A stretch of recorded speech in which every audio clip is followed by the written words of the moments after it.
Hello friends, our today's topic is capillary action. की capillary action म्हणजे काय हे आपण बघायचं आहे. सो आता बेसिकली कॅपिलरीचं मिनिंग आपण समजून घ्यायचं आहे. ए tube having a very fine bore.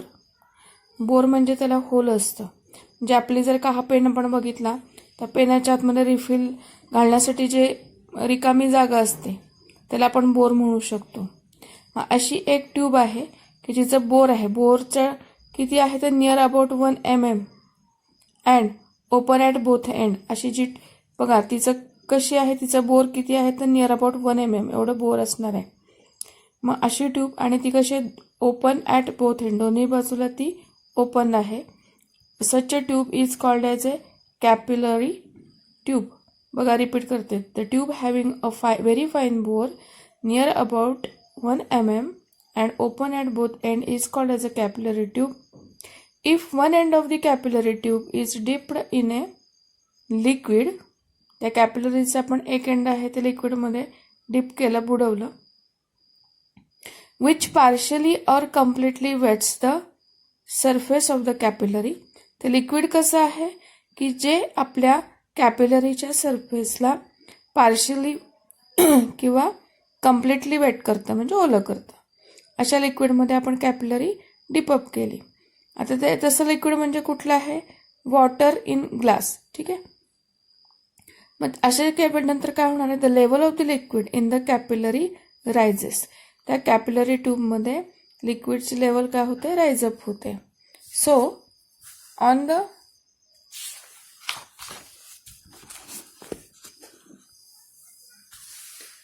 on the other hand, the capillary tube is dipped in a liquid. कसं लिक्विड आहे दुसऱ्या केसमध्ये आपण इमॅजिन करतो, liquid which does not wet the surface of the capillary. म्हणजे जे चिटकत नाही कॅपिलरीला, ओलं करत नाही. अशा लिक्विडमध्ये जर आपली कॅपिलरी आहे ती डिपअप केली, बुडवली, उदाहरणार्थ मर्क्युरी घेतलाय आपण, आणि त्याच्यामध्ये जर का आपण कॅपिलरी डिप केली, the level of the liquid in the capillary drops. म्हणजे अशी डायग्राम होते की कॅपिलरी आहे ही की जिचं बोर व्हेरी फाईन आहे आणि this capillary is dipped in a liquid. Liquid कसं आहे, who does not wet the glass. मग इन दॅट केस लिक्विडची लेवल आहे ती काय होतं, ड्रॉप झालेली आहे. ही नॅचरल लेवल आहे आणि कॅपिलरीमध्ये ती लेवल मात्र ड्रॉप झालेली आहे. बघा, capillary in mercury drop in level drop झालेला आहे. ठीक आहे. आणि राईजअप म्हणजे काय होणार आहे तर बघा इथे पाण्याच्या बाबतीत. आता ही मर्क्युरी आहे तर बिफोर ड्रॉप आहे, ते ड्रॉप झाल्यानंतर हे असं होतं. ठीक आहे. आणि capillary in water after rise in the level. ठीक आहे. जस्ट इमर्स्ड, कॅपिलरी आपण जस्ट इमर्स केल्यानंतर लेवल सगळी एकसारखी आहे, पण थोडा वेळ जाऊन दिल्यानंतर वॉटर लेवल काय होते, हळूहळू राईजअप होते. ठीक आहे. तर मग आपण हाच पॉईंट पाहत होतो. ठीक आहे. So the level of the liquid in the capillary drops. Now the phenomenon of rise or fall of a liquid inside a capillary tube. हा जो फेनॉमिनन आहे ना, की जे लिक्विड आहे फॉल तरी होतोय किंवा इथं राईज तरी होतोय. So the phenomenon of rise or fall of a liquid inside a capillary tube कधी होणार, when capillary is dipped in the liquid. That phenomenon is called as a capillarity. Capillarity बघा कसं प्रोनाऊन्स करायचं आहे, capillarity. Capillarity is in the action. Capillarity ही एक phenomenon आहे, ती ॲक्शन आहे. आता इथे एक्झाम्पल दिलेत आपल्या डे टू डे लाईफमधले की कुठल्या कुठल्या ह्याच्या नॅचरल फेनॉमिनन आहेत की ज्याच्यामध्ये हे राईजअप होतं. So oil rises up, the wick of a lamp, cloth rag, sucks water.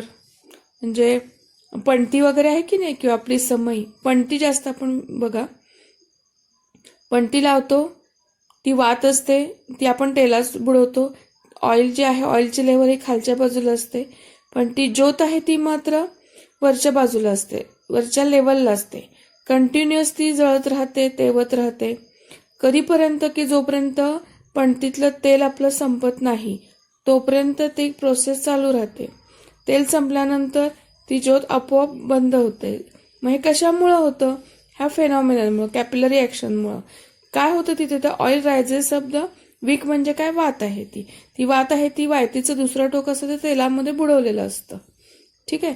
मग इथे ती कॅपिलरी ॲक्शन होते. दुसरं काय की क्लोथ रग सक्स वॉटर, की एखादं कापड आहे, पाणी पडलं टेबलवरती वगैरे आणि आपण त्याच्यावर जर का रुमाल किंवा कापड वगैरे टाकलं तर बघा ते कापड आहे ते आपोआप ॲब्सॉर्ब करतं पाण्याला. तिथे पण कॅपिलरीज ॲक्शन होते. तिसरं एक्झाम्पल आहे की water rises up crevices in the rocks. खडकांमध्ये सुद्धा आपलं पाणी आहे ते चढत जातं. सॅप अँड नेक्स्ट एक्झाम्पल आहे ते sap and water rise up to the topmost leaves in the tree. की बघा झाडांची जी काही आपली झाडं आहेत, उंचच्या उंच झाडं असतात, नारळाचं झाडं म्हणा किंवा आणखीन कुठली जी उंच कुठली झाडं असतील, अशा झाडांच्या फांद्यांच्या किंवा पानांच्या टोकापर्यंत त्याचे मिनरल्स आणि वॉटर्स जे आहे जमिनीतलं ते वरपर्यंत कसं काय जाऊ शकतं? तर त्या कॅपिलरी ॲक्शनमुळेच. तिथे सुद्धा कॅपिलरी ॲक्शन होते. ती कशी होते, काय होते ते आपण विचार करायचं नाही आहे. पण हे कॅपिलरी ॲक्शनचे हे डे टू डे लाईफमधले हे एक्झाम्पल्स आहेत. त्याच्यानंतर ब्लॉटिंग पेपर ॲब्सॉर्ब्स इंक. आता ब्लॉटिंग पेपर बऱ्याच मुलांनी पाहिलाय की नाही बघा. कमीत कमी टिश्यू पेपर तर सगळ्यांनीच बघितलाय की एखादा शाईचा डाग असेल आणि त्याच्यावर जर आपण टिश्यू पेपर वगैरे किंवा ब्लॉटिंग पेपर टाकला तर तसं सगळी शाई आहे ती ओढून घेतो. तर that is also the capillary action. Now when the capillary is dipped in a liquid, two effects can be observed. कोणते कोणते इफेक्ट्स ऑब्झर्वेशनमध्ये येतात? ए की the liquid level can rise in the capillary. एक हा तरी आपल्या ऑब्झर्वेशनमध्ये येईल की वॉटर इन अ ग्लास. आणि दुसरा or be the liquid level can fall in the capillary like a mercury in a glass. म्हणजे कुठलं ॲक्शन बघा, हे फॉलिंग ऑफ द लिक्विड आहे आणि ते रायझिंग ऑफ द लिक्विड आहे. जेव्हा आपण कॅपिलरी डिपअप करू त्यावेळेला हे दोन फेनॉमिनन होतात. ठीक आहे. Here we discuss a qualitative argument to explain the capillary fall. मग पहिल्यांदा कुठले केस घेतले? Capillary fall. मग त्याच्यासाठी कन्सिडर करायचे capillary tube dipped in a liquid.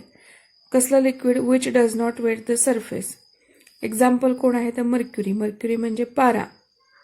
The shape of the mercury meniscus in the capillary कशी आहे बघा, अप्पर कॉन्व्हेक्स असतो तो. आणि शेप ऑफ लिक्विडच्या व्हिडिओमध्ये आपण हा पॉईंट पाहिलेला आहे. मग अशा ह्याच्यामध्ये आपण 4 पॉईंट ABCD असे पॉईंट बघायचे. A, B, C आणि D. पॉईंट ए कुठं आहे? Just above the convex surface. Convex सरफेसच्या जस्ट अबव्ह आहे आणि इनसाइड द कॅपिलरी, कॅपिलरीच्या आत आहे. बी पॉईंट कुठं आहे? कॅपिलरीच्या आतच आहे पण just below the convex surface. B is just below the convex surface inside the capillary. C कुठं आहे पॉईंट बघा, just above the plane surface outside the capillary, कॅपिलरीच्या बाहेर आहे. आणि D point just below the plane surface and outside the capillary and below the point C आहे. ठीक आहे. मग let PA, PB, PC and PD be the values of the pressures at point A, B, C and D respectively. As discussed previously, the pressure on the concave side is always greater than on the convex side. ह्या केसच्या बाबतीत काय आहे? Concave साईडचं pressure हे convex साईडपेक्षा greater आहे, त्यामुळे इथं हा शेप आलेला आहे. सो बी पॉईंटच्या इथलं प्रेशर ए पॉईंटपेक्षा जास्त आहे. Therefore PB is greater than PA. As the points A and C are at the same level. बघा A आणि C पॉईंट आहेत ते सेम लेवलला आहेत. So as the points A and C are at the same level, the pressure at both these points is same and which is the atmospheric pressure. Therefore P A is equal to P C. म्हणजे आपण इथे कुठले point बघितले, ए आणि बी. इथे ए आणि C point बघितले. आता कुठले पॉईंट बघायचे तर सी आणि D. The surface is plain.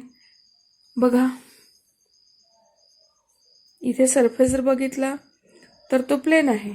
ठीक आहे. सो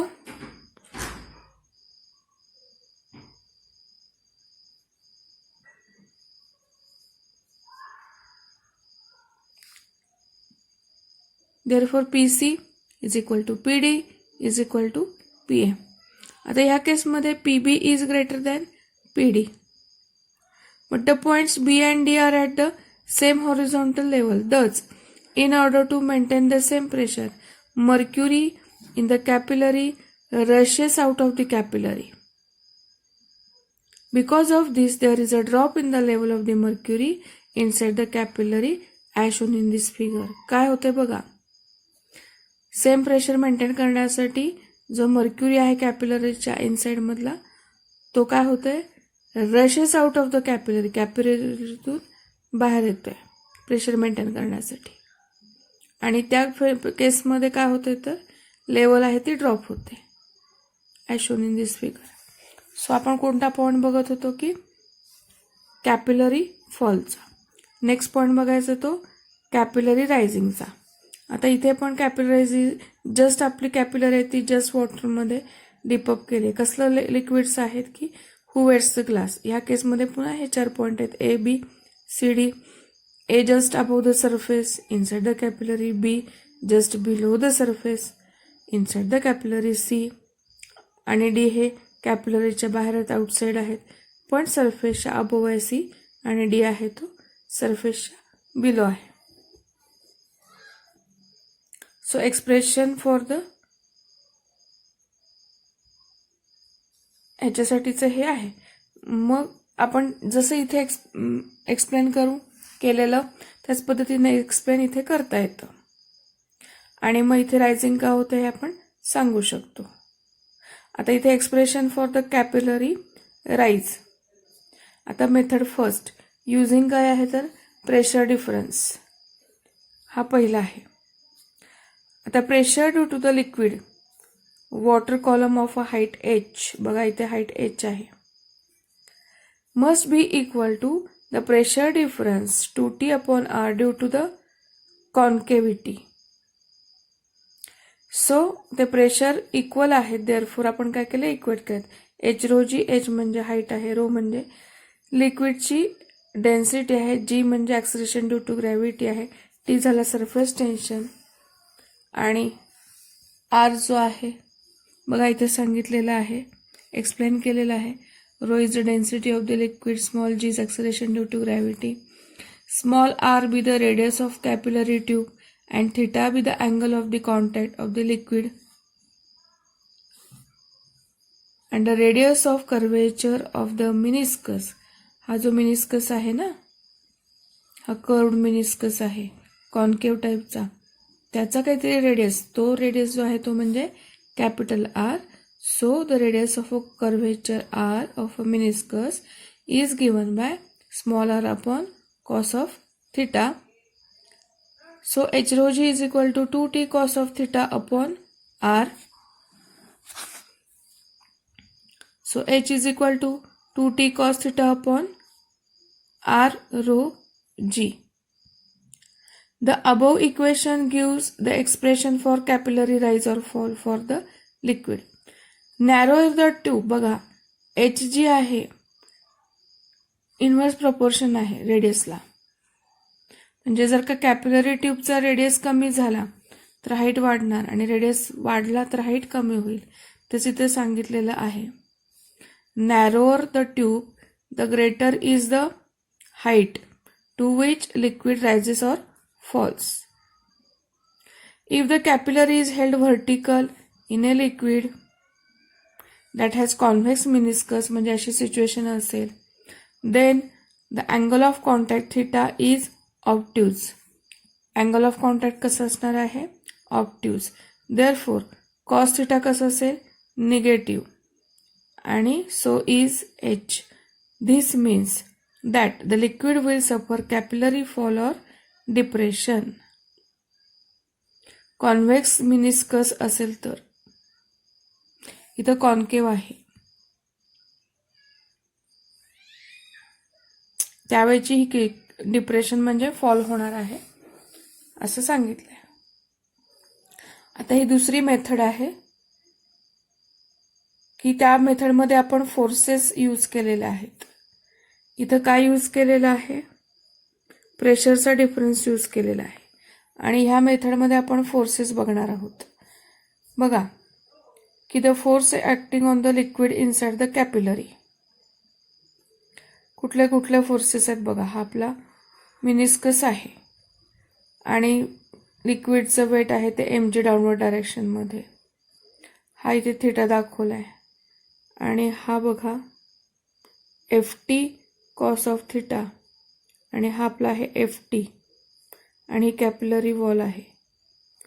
बघा, so rise of a water inside a capillary is against gravity. बघा, ग्रॅव्हिटीची जी डायरेक्शन असते ती डाऊनवर्ड असते ना, आणि आपले जे लिक्विड आहे ते अगेन्स्ट ग्रॅव्हिटी राईज अप होते. So rise of water in a capillary is against gravity. Hence weight of the liquid column must be equal and opposite to proper component of a force.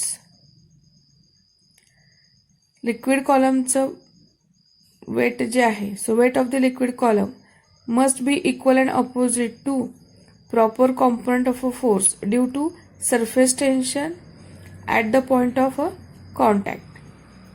The length of the liquid in contact inside the capillary. बघा,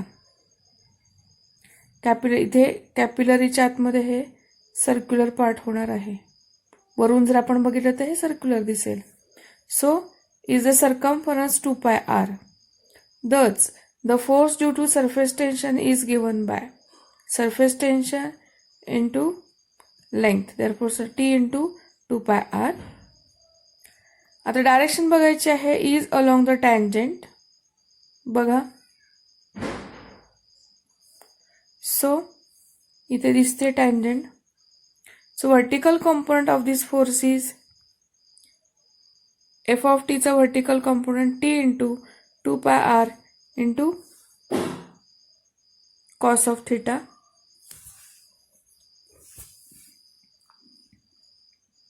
Ignoring the liquid in the concave meniscus, volume of the liquid in the capillary V काय येणार आहे बघा, πr²h म्हणजे area into height. त्यामुळे area किती येणार, circular आहे ना, सर्कल, त्यामुळे πr². r म्हणजे रेडियस आहे कॅपिलरीचा आणि h म्हणजे हाईट आहे. ठीक आहे, त्यामुळे व्हॉल्यूम किती झालं, πr²h.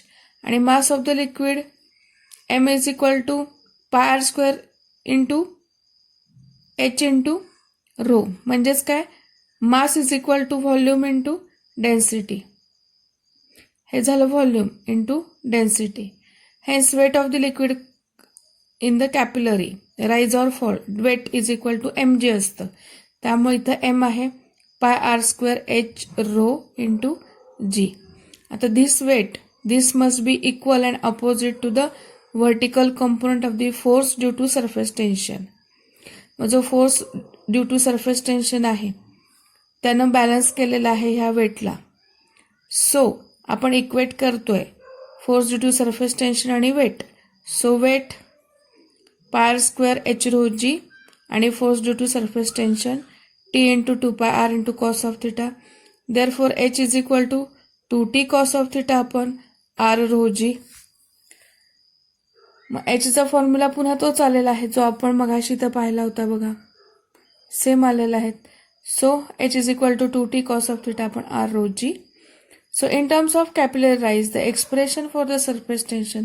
जर आपण टेन्शनसाठीचा फॉर्म्युला हवा असेल तर हे तर मल्टिप्लिकेशन जाईल. So t is equal to r h rho g upon 2 cos of theta.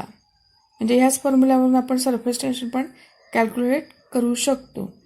The same expression is also valid for the capillary fall discussed. म्हणजे हेच आपण कॅपिलरी फॉलसाठी पण यूज करू शकतो एक्सप्रेशन.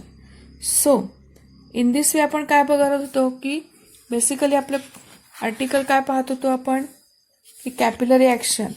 कॅपिलरी म्हणजे काय त्याची इथे डेफिनेशन आपण पाहिली. कॅपिलरी म्हणजे काय.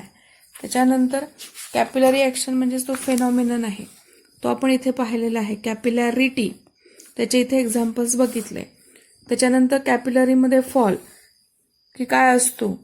मर्क्युरी एक लिक्विड असेल, मर्क्युरीसारखे liquid who does not wet the glass, त्यांच्या बाबतीमध्ये कॅपिलरीमध्ये लिक्विड आहे ते फॉल होतं.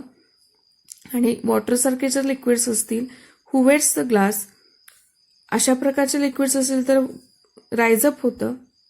आणि त्याच्यामध्ये दोन मेथड आपण बघितल्या होत्या. एक मेथड म्हणजे युजिंग प्रेशर डिफरन्स.